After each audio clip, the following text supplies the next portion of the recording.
Bonjour à toi, futur investisseur. Aujourd'hui, dans ce podcast, je voudrais te parler de l'investissement sur soi. Alors, tu vois, je vais commencer un petit peu différemment et aller un peu d'une façon alambiquée. Et je vais te raconter une chose qui m'est arrivée très récemment. Un soir où j'étais dehors. J'étais avec des amis. Et ce soir-là, j'ai observé mes amis. Donc je les entendais, qui discutaient, qui rigolaient. Un moment très agréable. J'étais avec eux, j'arrivais à profiter, à rire un peu avec eux, mais pas autant qu'eux. Tous les sujets qui les faisaient rire ne me faisaient pas forcément rire. Et je me suis posé la question, mais comment ça se fait que pour une fois, j'ai l'impression de ne pas m'amuser comme d'habitude avec eux. Et en fait, je pense que tu l'auras déjà deviné, la seule raison qui explique cela, c'est qu'on parle d'un soir où généralement mes amis ont bu et moi pas. Et je vais essayer de transposer ça d'ici à la fin du podcast avec l'investissement. Donc, comme je t'ai expliqué, ils ont passé leur temps à rigoler et c'était... alors, je dirais pas que c'était des faux rires, que ce n'était pas vrai. Au contraire, tu sentais que c'était vrai. Mais il y a quand même quelque chose de faux. Et cette partie fausse, elle était appuyée par l'alcool. C'est-à-dire que les choses qui, en temps normal, sans l'alcool, cette personne n'aurait pas trouvé drôle, elle les trouvait drôles. Elle riait à pleine gorge. Elle était heureuse. C'était d'un côté beau à voir, d'un autre côté triste à voir. Puisque, de mon point de vue, sans alcool, j'ai pu faire cette différence entre je triche, entre guillemets, avec de l'alcool et je ne triche pas. VS, comment on fait dans ce genre de situation. Là, tu dois te demander quel est le rapport avec l'investissement et l'alcool. Alors, l'enchaînement va être un petit peu difficile, mais dans cette histoire, ce que je veux te raconter surtout, c'est investir sur soi. C'est aussi des fois savoir, entre guillemets, dire non aux autres. C'est savoir faire des choses à contre-courant, à contre-sens. Alors pour toi, ce n'est peut-être pas évident, mais tu vois, quand tu vas avoir ton entourage qui va vouloir, par exemple, sortir tous les soirs, tous les samedis, tous les week-ends, qu'on va te proposer parce que c'est l'anniversaire d'un tel, c'est le pot de départ d'un tel, c'est le mariage d'un tel, j'en passe et des meilleurs. Tu vas vite te rendre compte que régulièrement, même par très souvent, dans la vie de tous les jours, tu es emmené, sollicité à avoir des événements qui sont particuliers, qui vont te permettre de fêter, de profiter de bons moments, des moments de joie, des moments heureux. Et c'est très agréable d'en profiter. Mais dans tous ces moments-là, à chaque fois, tout le temps, on te propose de l'alcool. On t'invite à prendre un peu d'alcool. Effectivement, ce n'est pas si grave que ça au final de boire de l'alcool de temps en temps. Une fois par semaine, c'est pas grave, même une fois par jour. C'est pas si grave que ça de boire une fois par jour. Je suis d'accord avec toi, c'est pas si grave que ça. Mais au final, je te rends compte que ça peut être presque tous les jours, tous les week-ends. Et quand tu fais ça, dans ces moments-là, en fait, tu n'es pas en train d'investir sur toi. Tu n'es pas en train de travailler sur toi-même. Et j'irais même d'un autre côté, j'ai l'impression que tu ne profites pas réellement pleinement du moment que tu es avec ces gens. C'est-à-dire que oui, tu auras de bons souvenirs, oui, tu vas être heureux, parce qu'une partie de toi est vraiment heureuse. Et en fait, je vais prendre une comparaison, c'est comme un bon mensonge et un mauvais mensonge. Tu vois, quand tu veux mentir à quelqu'un et que tu veux que ton mensonge soit plutôt cohérent, généralement, si tu te sers d'une part de vérité, eh ben, ça paraît cohérent, quoi. Ou ça paraît beaucoup plus cohérent que si tu fais qu'inventer toute une histoire. Mais c'est pas le sujet. Hein. Pour information, mentir, c'est pas si bien que ça. Ça va pas forcément t'apporter des choses. Alors, je dirais, je fais la différence entre mentir et enjoliver la vérité. Ce sont deux choses différentes. C'est-à-dire que mentir, tu vas dire quelque chose qui est complètement faux, qui va pour moi potentiellement nuire à quelqu'un, alors que enjoliver, c'est que tu vas raconter ce qui s'est passé, sauf que tu vas peut-être omettre des faits, quoi. Voilà, tu vas juste la rendre un peu plus belle. Le principe du storytelling. Mais bon, revenons-en plutôt à l'alcool. Donc ce qui se passe, quand tu passes une soirée et que tu ne bois pas, certes, tu as l'impression de moins t'amuser, mais tu as le temps de profiter des gens un peu plus réellement. Tu as le temps de discuter, d'échanger. Tu arrives à vivre, en tout cas moi c'est comme ça que j'ai perçu, tu arrives à vivre le moment présent et tu peux même aller plus loin. Et c'est ce qui s'est passé que j'avais trouvé très amusant, c'est que tu peux t'amuser à faire des choses que tu ne ferais pas en temps normal. C'est-à-dire que tu ferais uniquement sous l'effet de l'alcool. Et quand tu fais ça, tu vois, par exemple, c'est très amusant. Dans le sens où, à la fin de cette soirée, quand il a fallu, ramener mes amis, parce que c'était moi qui ne conduisais pas, j'ai un ami qui a eu sa première réaction, était de me dire « Ah non, c'est pas toi qui vas conduire, non, mais t'as été pire que d'habitude. En fait, non, t'as trop bu, toi, t'as été pire que d'habitude. » Alors que je n'avais rien bu. Mais il a pu penser que j'avais été pire que d'habitude dans le sens où j'ai tellement profité pleinement de la situation qu'en fait, j'étais en train de le vivre. Pour lui, j'étais comme bourré, sauf que je ne l'étais pas. J'étais juste très naturel, je me suis rendu compte qu'en fait, les gens riaient, disaient, faisaient des choses comme ça et se laissaient aller de façon presque instinctive. C'est-à-dire, tu ne contrôles pas tout, tu contrôles, mais tu te relâches un peu.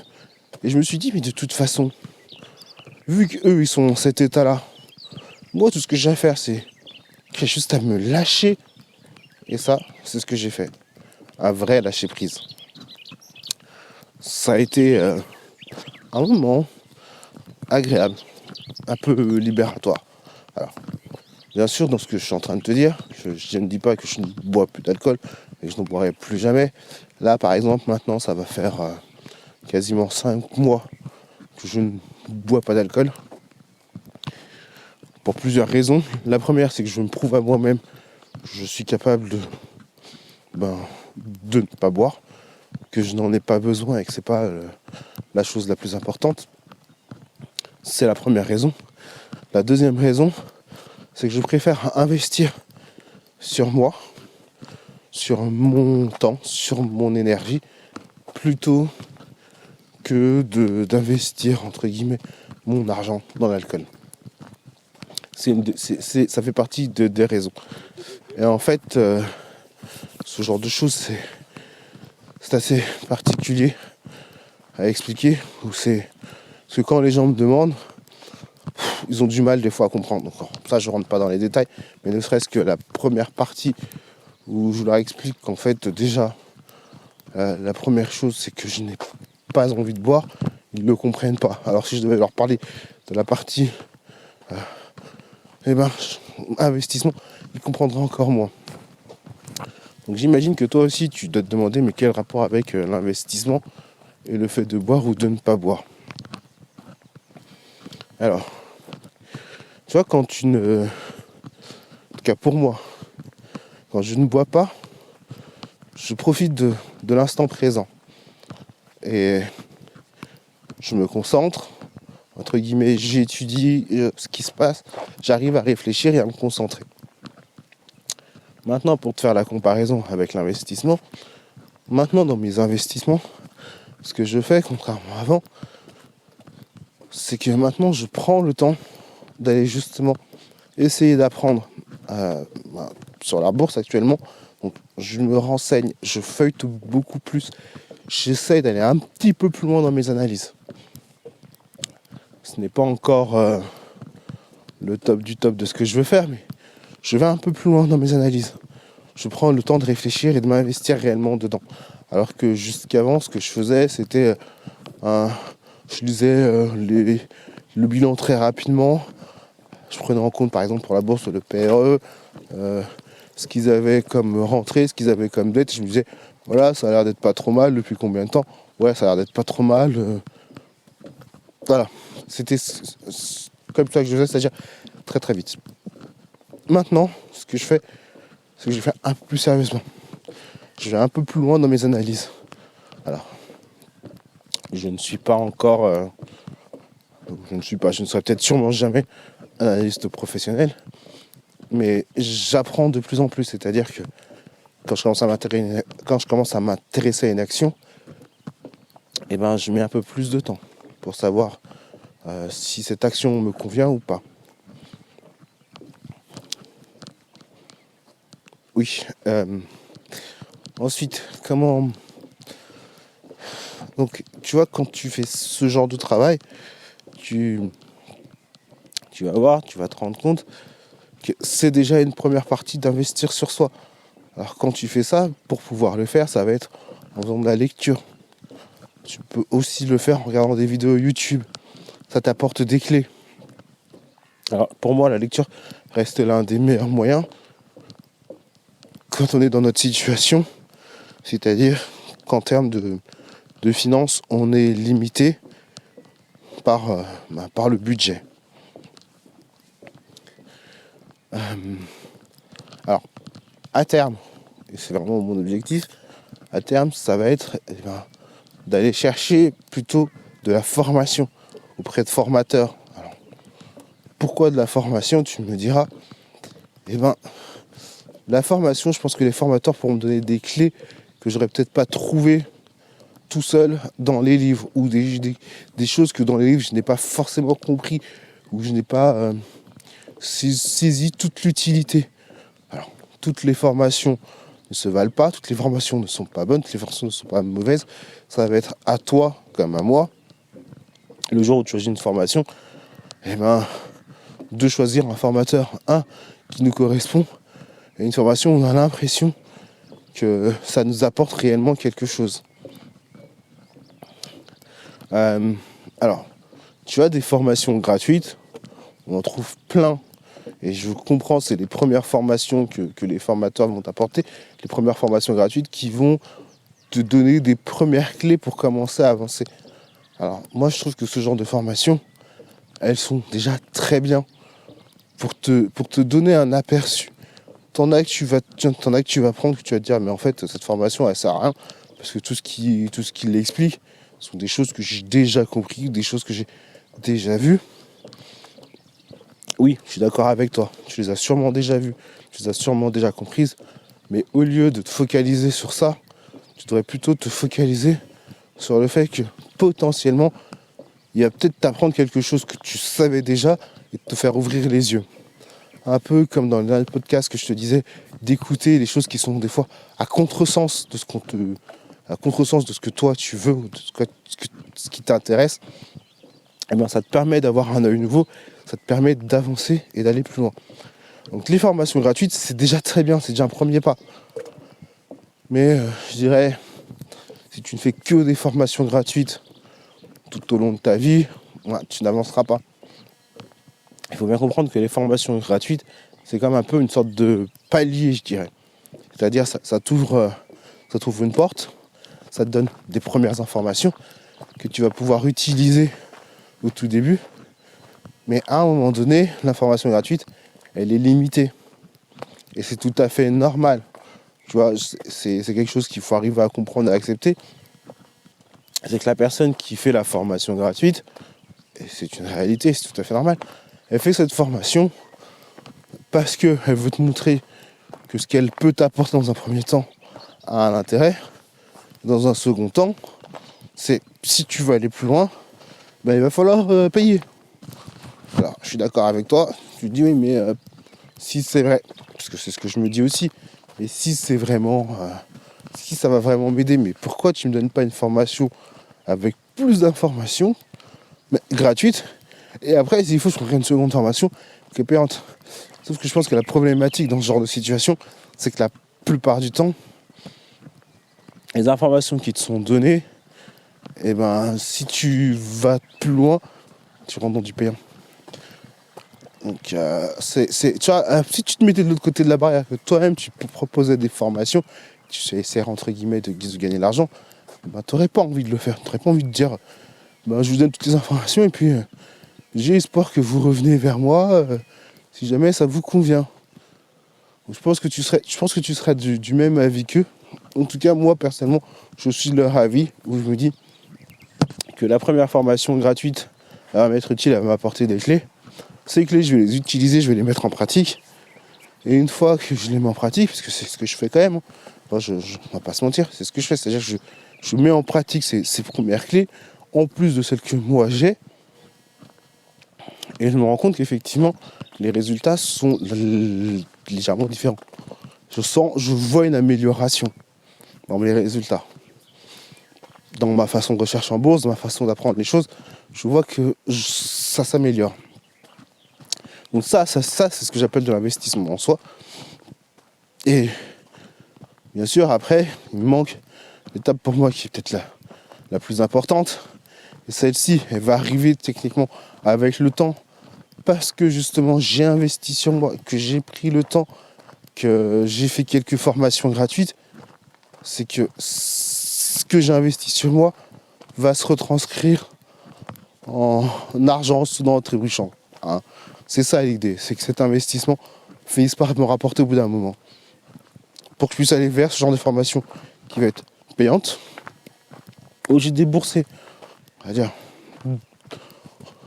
des sommes, grandes, petites, moyennes, ça à la rigueur, je m'en fiche dans un premier temps, mais c'est de pouvoir justement aller vers ce genre de formation où j'aurai des clés supplémentaires qui vont me permettre d'aller 2 fois plus loin, voire 2 fois plus vite. Alors, au tout début, je pense que ça, je le comprenais pas. C'est, mais comment... c'est toujours la question que je me pose. Mais je comprends pas comment ces gens ils font pour faire payer des formations. Il y a des gens qui les payent, ces formations. Ça n'a aucun sens. Ainsi, ça en a. C'est-à-dire que quand tu sais quelque chose, que tu sais que tu as un niveau, tu t'imagines, je vais prendre l'exemple d'un jeu vidéo. Tu es à un niveau, à un certain niveau, et que tu es bloqué. Que tu as essayé toutes les solutions, tu tournes en rond, tu te rends compte que ça ne marche pas. Tu vois, à l'époque des jeux vidéo, tu vas chercher une solution. Tu vas chercher la solution. Et en fait, c'est ça la formation. Ça va être une solution qui va te permettre d'aller plus loin. Alors là, tu dois te dire, le rapport avec l'alcool, effectivement, il n'y en a plus aucun. Puisque l'alcool, si tu veux, il n'y en a plus aucun. Si, en fait, il y en a un. C'est que l'alcool, c'est quelque part toujours une solution, pour moi.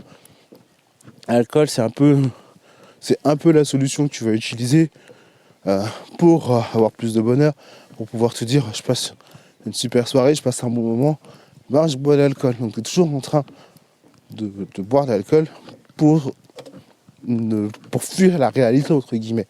Alors, je ne te dis pas ne bois pas d'alcool, je ne te dis pas bois de l'alcool, je te dis sois modéré sur l'alcool. En fait, la difficulté, c'est ça, c'est d'arriver à rester modéré. Donc une fois que tu sais, entre guillemets, modérer ta consommation d'alcool, je dirais que tu dois savoir techniquement modérer aussi ta façon d'investir sur toi. Alors, là, tu commences à te dire, mais comment tu veux modérer ta façon d'investir sur toi ? Tu vois, par exemple, ces histoires d'un flux voleur. Alors, c'est assez particulier, hein, mais c'est des sujets que je ne connais pas, mais c'est des exemples que j'ai entendus. Alors, t'as des personnes qui ont mis peut-être 25 000 euros dans un truc qu'un influenceur leur a dit, eh ben, oui, mais voilà, faut faire ça, et la personne met 25 000 euros d'un coup cash. Et ben, tu vois, si tu es avec modération, et ben, tu vas pas mettre 25 000 euros d'un coup cash dans un truc. Tu vas peut-être en mettre, je sais pas moi, je me dis, si je pars du principe que tu as 25 000 euros, tu vas pas mettre tes 25 000 euros d'entrée de jeu et puis, entre guillemets, faire tapis en me disant, ben, cet influenceur, il m'a dit ça, c'est bon. Non, tu vas y aller avec modération. Tu vas prendre 500 euros, tu vas dire, voilà, je vais prendre 500 euros. Et puis, je vais essayer, je vais voir ce que ça donne vraiment avec 500 euros. Je vais essayer pendant 2, 3, 4, 5, 6 mois. Tu vas te rendre compte, ça marche pas, j'y arrive pas. Et déjà, là, au mieux, ça marche, tu te dis, waouh, putain, c'est génial, je gagne. Au pire, tu te dis, oh zut, putain, j'ai perdu 500 euros. Si tu as confiance en cette personne qui te dit, ouais, mais tu peux aller la voir en disant, voilà, j'ai déjà mis 500, ça n'a pas marché, j'ai pas compris. C'est quoi le truc? Et tu vois, je me dis, techniquement pour moi, si tu as vraiment envie de gagner de l'argent, tu vas pas aller mettre 25 000 euros dedans, tu vois. Tu n'iras pas mettre 25 000 euros dans quelque chose. Alors, je sais pas si cette personne se reconnaît. Je la connais pas, je sais que j'ai entendu une fois. Je l'ai entendu une fois. Ce que je vais dire, c'est méchant, c'est cruel. Je suis désolé pour toi. Mais c'est toi qui n'avais pas à aller mettre autant d'argent en une fois dans quelque chose que tu ne connais pas ou dont tu n'es pas sûr à 100% et que ça ne vaille pas le coup.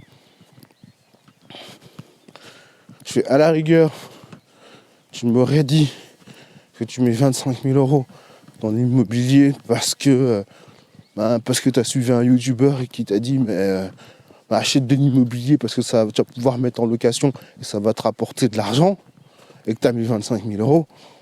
Bah ouais, oui, là je te dis oui, je suis d'accord avec toi. Oui, tu avais raison de mettre 25 000 euros. Mais techniquement, si tu as mis 25 000 euros, tu as acheté un appartement, si tu as bien fait les choses, tes 25 000 euros, ils sont pas perdus. C'est-à-dire que tu perçois un loyer, tu devrais percevoir des loyers tous les mois. Et ça veut dire que, alors peut-être que c'était pas le meilleur des appartements, peut-être que tu aurais pu faire autrement au niveau de ton crédit, mais tu l'auras fait, ça t'aura rapporté de l'argent. Et ça, je dirais, tu t'es pas fait voler. Là, tu t'es pas fait voler, là, tu t'es pas fait avoir. Tu l'as fait, pas intelligemment, mais tu l'as fait. Mais il y a 25 000 euros dans un truc dont tu ne sais rien, parce que tu as essayé la version démo. Je vais pas te mentir, hein. Moi aussi, je l'ai fait une fois. Alors, moi aussi, j'ai fait une fois. J'ai essayé un truc en version démo. Je me suis dit, waouh, punaise, en version démo, waouh, en fait, tu gagnes. Bah oui, tu gagnes énormément en version démo. En fait, c'est pas que tu gagnes énormément en version démo. C'est surtout qu'en fait, dans la version démo, tu vois, je dirais que quand t'as 25 000 euros, bah t'as pas 25 000, t'as peut-être 50 000, 100 000, 200 000. Donc, les petites sommes que tu vas perdre,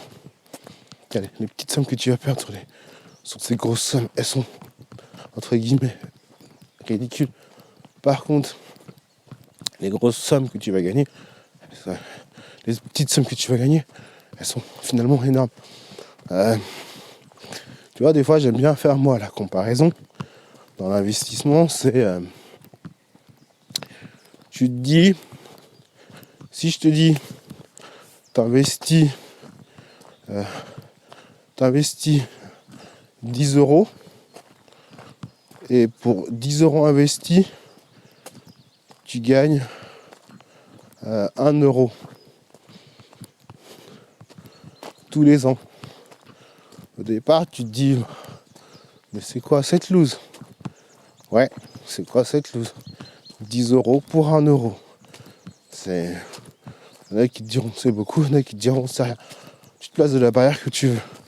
Mais investir 10 € pour en gagner un, moi j'ai envie de te dire quelque part, c'est pas terrible quoi. On peut faire mieux. Mais tu vois, si tu devais le prendre autrement, ce même montant, cette même somme, tu rajoutes des zéros derrière.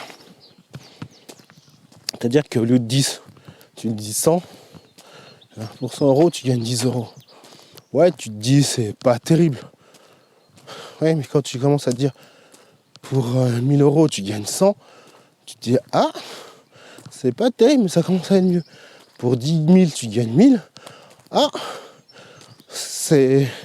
Ouais, pour 10 000, tu gagnes 1000, ça commence à être mieux. Hein, le suivant, puis après, je vais m'arrêter là. Pour 100 000, tu gagnes 10 000.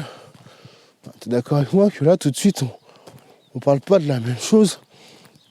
On n'est pas sur le même type d'idée. Et là, on commence à sentir quelque chose. On commence à se dire, waouh, ah oui, putain. Ben, tu vois, c'est ça la version démo. T'as 100 000 €. Si tu gagnes le même pourcentage que si tu avais mis 10 €, ben, au lieu de gagner 10 €, au lieu de gagner 1 €, tu en gagneras avec 100 000, tu en gagneras 10 000. Mais forcément que ça va te faire augmenter plus rapidement ton capital. Et là, tu te dis, waouh. Mais quand tu perds, en fait, le truc, quand tu t'amuses à perdre, ou quand tu vas perdre, tu vas couper vite ta position. Mais il te restera suffisamment d'argent dans la version démo pour avancer. Parce que quand tu as mis 10 € et que tu as perdu 1 €, tout de suite ça te fait mal. Parce que tu sais qu'il te reste 9 €. Tu vas pas beaucoup jouer avec 9 € entre guillemets. En parlant de jouer, je tiens à te dire, à t'avertir que l'investissement, ce n'est pas un jeu. Tu vois, c'est pas un jeu. Quand tu fais de l'investissement, quand tu investis sur toi, tu ne joues pas. Mais bon, ça c'est encore un autre sujet, un autre débat sur lequel je vais pas aller. Et c'était, chacun va te le dire très rapidement. Donc, il faut comprendre que quand tu vas investir ton argent, tu dois quand même penser à la rentabilité. Qu'est-ce que ça t'apporte ? Est-ce que tu vas gagner ? Est-ce que tu vas gagner de l'argent ? Est-ce que tu vas en perdre ? Si tu en gagnes, eh ben, combien tu gagnes ? Si tu perds, combien t'en perds ? Et comprendre que quand tu investis ton argent, et ça c'est peut-être la chose la plus importante, que ce soit... Alors à part, je dirais quand c'est sur toi, mais quand tu investis ton argent, cet argent, entre guillemets, j'ai envie de dire, c'est comme si tu ne l'avais plus, comme s'il n'existait plus. C'est-à-dire que si tu le dépenses, il est dépensé. Alors, c'est pour ça que dans un premier temps, je t'inviterais, moi, à aller chercher plutôt, à aller dépenser de l'argent d'abord sur toi dans un premier temps, pour que quand cet argent il est dépensé, eh ben, il soit investi, même si tu l'as potentiellement perdu, mais qu'il réapparaisse dans ton esprit, que tu puisses le réutiliser. Un exemple un peu bête, tu achètes un livre, 9,99 ou 19 € ou 14 ou 15 €. En tout cas, tu achètes un livre. Ton livre, une fois qu'il est acheté, tu vas prendre le temps de le lire. Tu vas essayer de mettre en place ce qui t'expliquait dans le livre. En tout cas, tu vas essayer de comprendre ce qui t'est dit dans le livre. Et au fur et à mesure du temps, tu vas réutiliser ce qui t'a été enseigné dans le livre. Tu as, entre guillemets, posé 20 € sur la table. Ces 20 €, ils sont partis, tu ne les verras plus. Mais en contrepartie, tu as eu une connaissance qui t'a été apportée. Et cette connaissance, si tu l'utilises bien, elle va te rapporter ces 20 € fois le nombre de fois où tu auras misé. Je t'ai déjà dit dans une vidéo, le plus important, c'est toujours de passer à l'action. Tu vois, moi, je sais que la première fois que j'ai ouvert mon compte en bourse, j'ai pris ma première action à quelques à quelques semaines du versement de dividendes, je me suis dit, bon, je vais quand même assurer mon coup. J'avais investi, je crois, une 50aine d'euros. Et je me suis dit, je veux juste voir si je reçois vraiment de l'argent. Tu vois, en fait, c'est ça, je veux juste voir si je reçois de l'argent. Et c'est ce qui s'est passé. J'ai reçu de l'argent et je me suis dit, waouh. Alors, oui, tu dépenses cet argent, entre guillemets, c'est pour comparer. C'est comme si tu le posais à la banque, cet argent. Tu ne le touches pas et on te redonne de l'argent en cadeau derrière. La différence, c'est que tu dirais à la banque, oui, si tu prends le livret A, c'est pareil. Tu prends ton livret A, tu ne touches pas, on te reverse de l'argent derrière. Sauf que le montant n'est pas le même, tu vois. Si on prend l'histoire des 10 euros, ben, je dirais qu'avec on n'est pas à ça, mais c'est pour couper. Hein. C'est que le livret A, tu vas toucher, allez, 1 euro si tu mets 10. Au bout d'un an quand même, hein. Quand même, je rappelle, non. Tu as touché 10, tu as posé 10 euros, on va t'en donner 1 euro, ce qui est très bien. Alors que si tu vas peut-être le poser en bourse, potentiellement, tu vas aller tomber sur du 3, 6%. Alors, je préfère te rassurer, hein. En termes de calcul, on n'y est pas, mais là, je te fais vraiment un truc très gros. C'est pour ça que là, c'est pas du calcul, c'est pas des choses posées. Donc, quand même, je tiens juste à rappeler, parce que quand ça me dit, ouais, mais non, je suis en train de marcher. Je dis des choses qui sont approximatives. Il y a des choses qui sont claires, il y a des choses qui sont approximatives. Et là, pour l'histoire des chiffres, c'est vraiment très approximatif. Donc, on va dire que tu vas faire du 3 ou du 7%, tu vas gagner 7 euros, mais c'est pas ça. Tu vois, j'ai presque envie d'aller faire mes calculs pour de vrai en marchant de bon matin. Je suis pas en mode. Je suis désolé pour ceux qui auraient préféré des choses précises. Mais en tout cas, faites votre calcul. Prenez 10. Vous cherchez 10%. 1% de 10 euros. Vous allez avoir un montant. Vous cherchez 7% de 10 euros. Vous allez avoir un autre montant. Vous allez voir que c'est pas le même. Alors moi, j'ai grossi pour faciliter dans l'esprit des gens. Et je t'ai dit que 10, ça te fait 1. Et que 3%, ça te fait 3 euros. Ce ne sera pas ça. Mais ça te fait 3. Ça va te faciliter. En tout cas, ça facilite l'esprit. Voilà. Maintenant que la chose est dite, je continue parce que je n'ai pas envie de m'étaler dessus. Donc ça, une fois que tu as compris ça, et ben tu vas pas aller chercher à mettre ton argent dans un compte épargne. Je ne te dis pas qu'il ne t'en faut pas. Je te dis juste que tu ne vas pas prioriser ton compte épargne en me disant là, je vais mettre de l'argent dans mon compte épargne pour gagner 0,75% ou 1%, je crois. Allez, c'est faut être honnête, c'est une vraie blague. Quand je dis que c'est une vraie blague, c'est que si tu vas plus loin et que tu prends le temps de regarder, alors je ne sais pas comment fonctionnent tous les livres, mais normalement ils devraient avoir tous les mêmes principes. Tu aurais tendance à t'imaginer que si tu mets 100 euros ce mois-ci sur ton livret A, à la fin de l'année, t'auras je sais pas moi, t'auras 10 euros. C'est pour toujours pour faciliter, t'auras 10 euros. Donc dans cette logique, tu te dis, eh ben si tous les mois je mets 100 euros, c'est-à-dire qu'à la fin de l'année, je serai à 1200 euros. Donc techniquement, je devrais avoir 120 euros. Non, tu n'auras pas 100 euros, mon ami. Voilà. Non, ça va être recalculé par mois. À chaque fois que tu vas investir, ça va faire baisser. C'est un calcul qui est extraordinaire. Puis après, je comprends. L'idée, c'est de calculer sur un an, mais en fait, on va dire que le premier mois, tu vas avoir 100%, et les autres mois, tu vas avoir de moins en moins quand tu vas mettre sur ton livret A.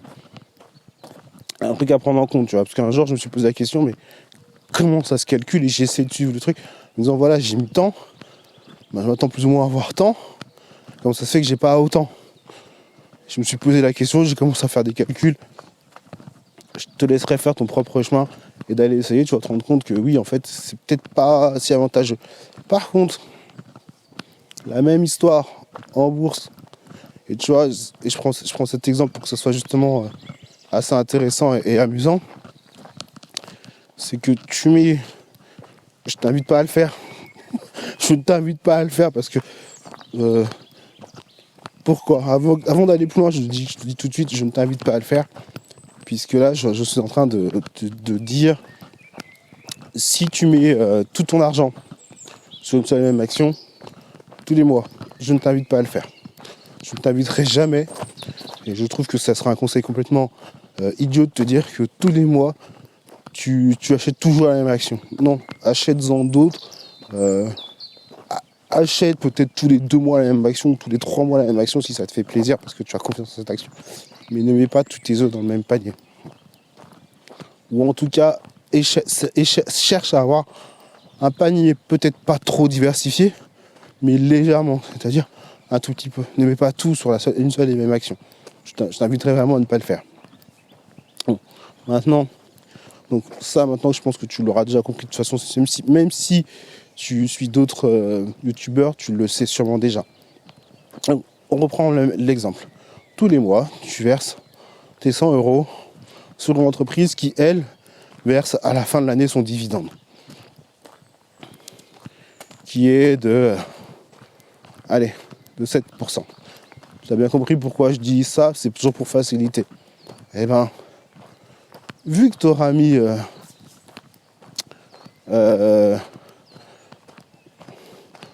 1200 €, tu devrais à peu près avoir 70 € qui vont être versés si on a à 7%. Tu vois, si on suit ma logique, hein. Tu devrais avoir 70 € qui seront versés à la fin de l'année. L'année suivante, et ben, techniquement, l'année suivante, si tu as suivi le même chemin, le même principe en remettant tous les mois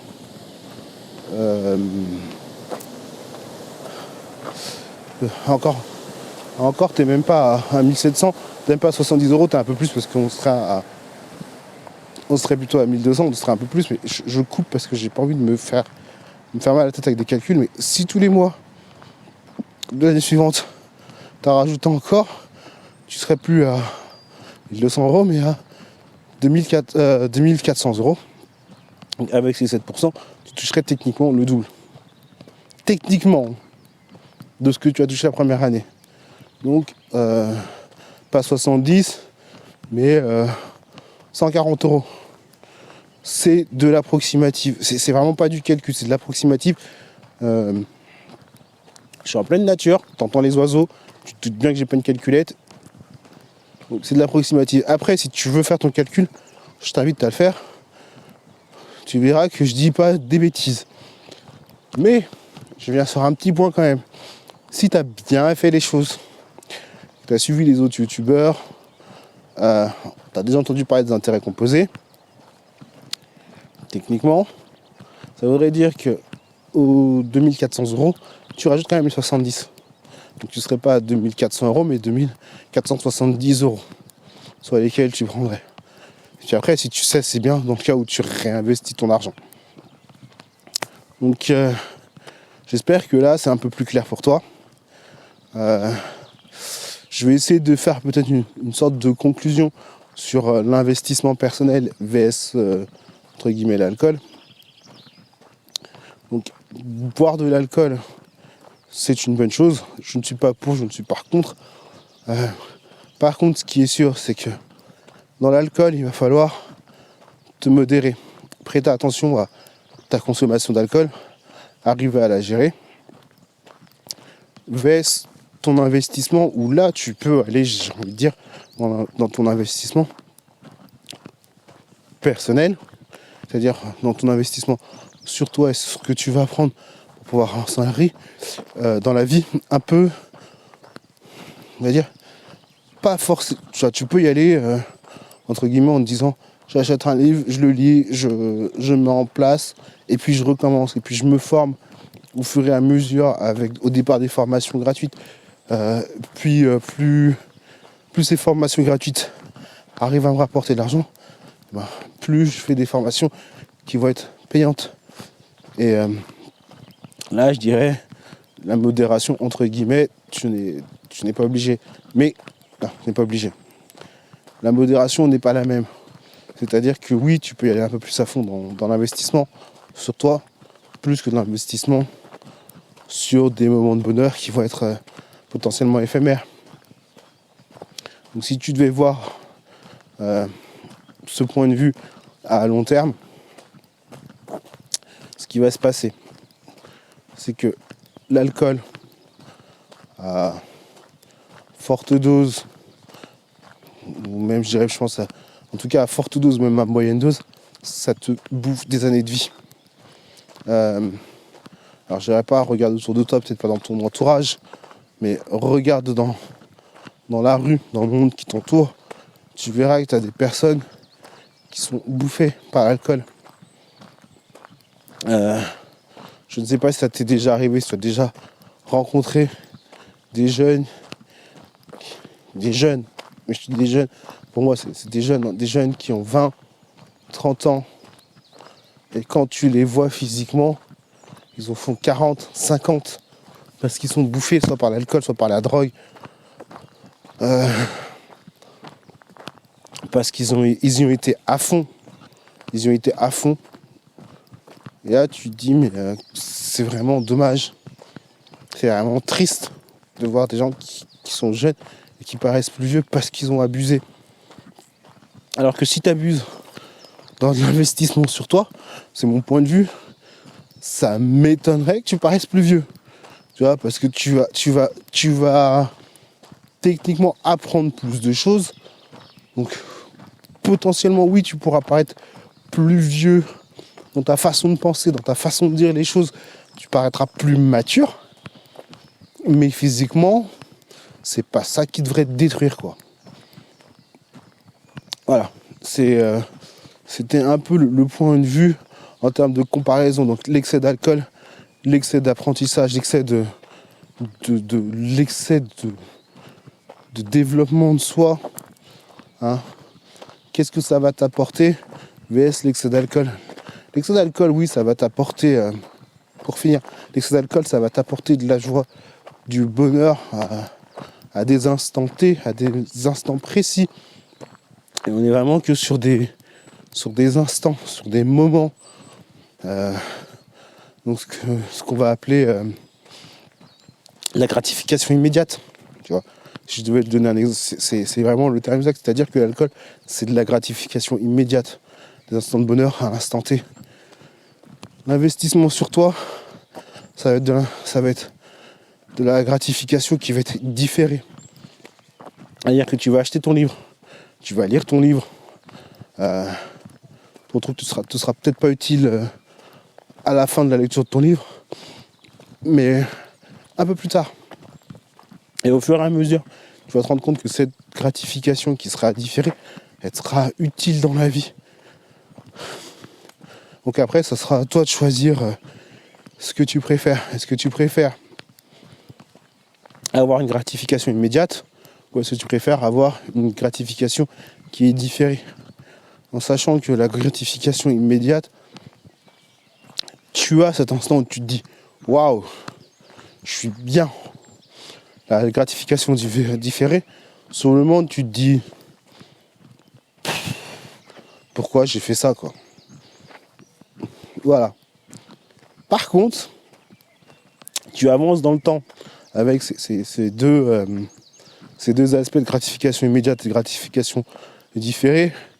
Et on va aller dire que tu les portes à 1 mois. Allez, on va aller dire que tu les portes à 3 mois parce que c'est plus intéressant. Tu les portes à 3 mois. 3 mois plus tard, la gratification immédiate, tu te dis, ouais, bof, ouais. La gratification différée, tu te dis, waouh, punaise. Avant, je touchais ça, avant je gagnais ça, avant j'étais là. Maintenant je suis là, waouh, putain, mais en fait ça fait une sacrée différence. gros avantage de la gratification immédiate, c'est qu'au même moment, si tu veux, tu pourrais te dire oh, je me sens pas bien. Allez, une petite soirée entre potes, quelques petits verres et ah ouais, là je me sens bien. Derrière, tu n'auras rien de particulier. Voilà. Je te laisserai sur ces paroles. Réfléchis-y, essaye de te les imaginer et pose-toi la question, qu'est-ce que tu préfères? Et n'hésite pas à le mettre en commentaire. Tu es plutôt gratification immédiate ou gratification différée? Oui, je sais. Les deux sont bien. Mais il faut faire un choix. Long terme, court terme. Chacun doit voir midi à sa porte. Je te souhaite une très belle journée ou une très belle soirée. Tout dépend de ce que tu vas faire. Je t'invite à liker et à partager cette vidéo. N'hésite pas à t'abonner si tu apprécies ce contenu. Je te dis à très bientôt dans un prochain podcast. Au revoir.